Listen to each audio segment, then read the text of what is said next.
नमस्कार दोस्तों।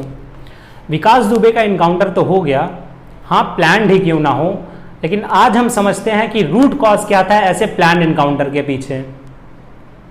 कुछ लोगों का कहना है कि कार नहीं सरकार पलटने से बच गई। बहुत लोगों को कहना है कि बड़े बड़े हार्डकोर क्रिमिनल पॉलिटिशियंस के नाम सामने आते। हार्डकोर क्रिमिनल पॉलिटिशियंस, जी हाँ, आज का यही टॉपिक है हमारा। आज की इस वीडियो में हम समझेंगे कि क्रिमिनलाइजेशन ऑफ पॉलिटिक्स क्या होता है, क्यों आजकल ये इतने ट्रेंड में है, डेटा और फैक्ट्स क्या कहते हैं, और इसका सल्यूशन के बारे में समझेंगे। और स्पेशली जुडिशरी का रोल हम डिस्कस करेंगे, जिसको पिछले दिनों इतना क्रिटिसाइज किया गया है जितना करण जौहर के शो को भी नहीं किया गया था। जब कोई क्रिमिनल पॉलिटिक्स में आता है, पैसे और मसल पावर के बल पर इलेक्शन लड़ता है और जीतकर पार्लियामेंट या लेजिस्लेचर में जाता है, तो उसे हम कहते हैं क्रिमिनलाइजेशन ऑफ पॉलिटिक्स, यानी क्रिमिनल्स का पॉलिटिक्स में एंट्री होना। सुप्रीम कोर्ट का एक कमेंट था कि it was not incurable but the issue was required to be dealt with soon before it becomes fatal to the democracy.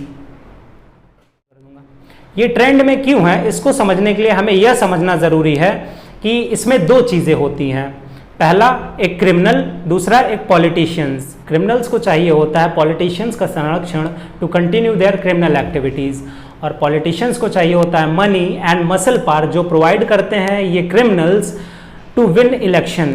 And after course of time ये criminal खुद ही politics में आके election लड़ते हैं और पार्लियामेंट और स्टेट लेजिस्लेटिव जाते हैं। एक सर्वे है 1952 में 55 पॉलिटिकल पार्टीज थी जो जनरल इलेक्शन में पार्ट ली थी, वहीं 2014 में 464 पॉलिटिकल पार्टीज थी।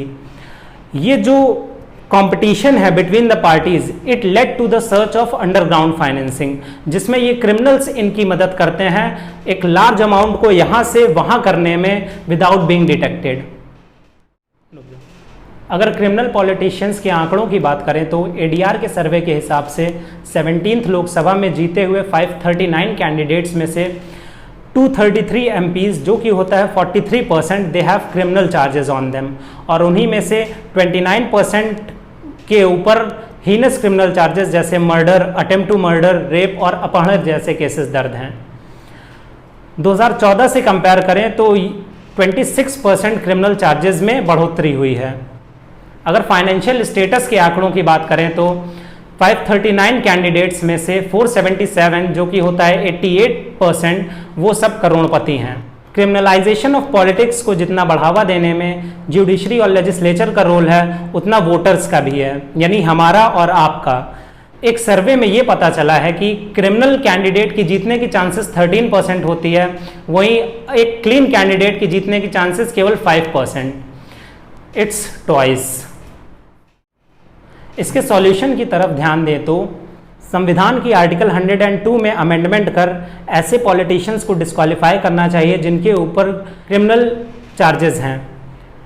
पॉलिटिकल पार्टीज की फंडिंग और फाइनेंसिंग को सूचना के अंतर्गत लाना चाहिए। इलेक्शन कमीशन की तरह सीबीआई को इंडिपेंडेंट ऑटोनॉमस बॉडी बनानी चाहिए, ताकि अगर किसी क्रिमिनल पब्लिक सर्वेंट को प्रोसिक्यूट करते हैं तो रिस्पेक्टिव मिनिस्ट्री से अप्रूवल लेने की ज़रूरत ना हो।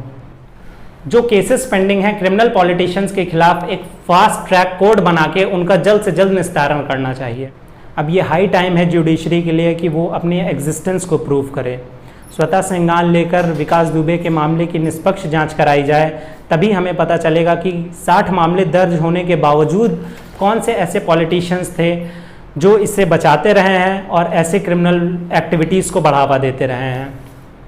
Comment down below your views on criminalization of politics. Do like and share it to your friends. To get more updates on contemporary issues, do subscribe this channel and don't forget to press the bell icon. Thank you so much.